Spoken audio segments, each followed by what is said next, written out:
Beyonce at Edo magkasamang pupunta ng Korea.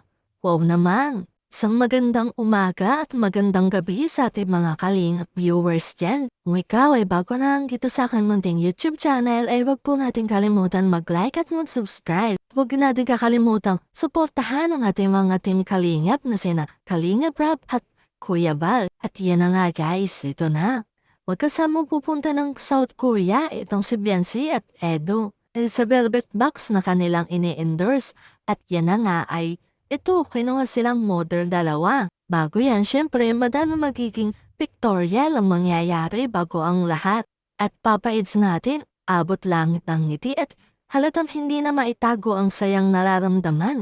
At halata namang mag-e-enjoy talaga sila dahil kitang-kita naman ang kasiyahang nararamdaman ng bawat isa sa mga kasama papuntang South Korea. Ay sa makikitang mga dala nilang bagahe ay kitang-kita na excited talaga sila na makarating papuntang Korea. Dahil kahit sino naman nga guys ay kung first time syempre ay magiging excited at baka nga hindi pa makatulog. Maaga pa lang ay naghanda at nag-asikaso na sila para mapunta ng airport papunta ng South Korea.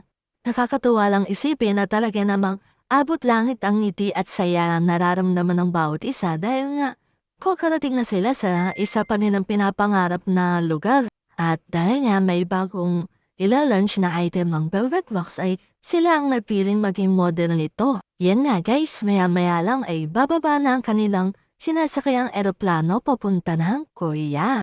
At sana nga ay magkaroon ulit ng panibagong videos or vlog itong dalawang dating love team na ito. Dahil maraming mga supporters at fans ang nag-aabang para sa kanilang magiging bagong videos about dito sa Velvet Box na kanilang imo-model.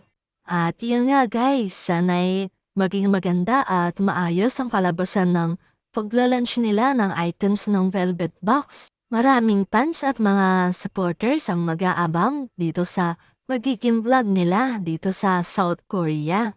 At yun nga guys, sana'y naway patuloy pa rin nating suportahan ang ating mga kalingap na sina Kalingap Rab at Kuya Bal para tuloy-tuloy lang ang saya at pagiging updated natin sa mga bagong videos na i-upload nila.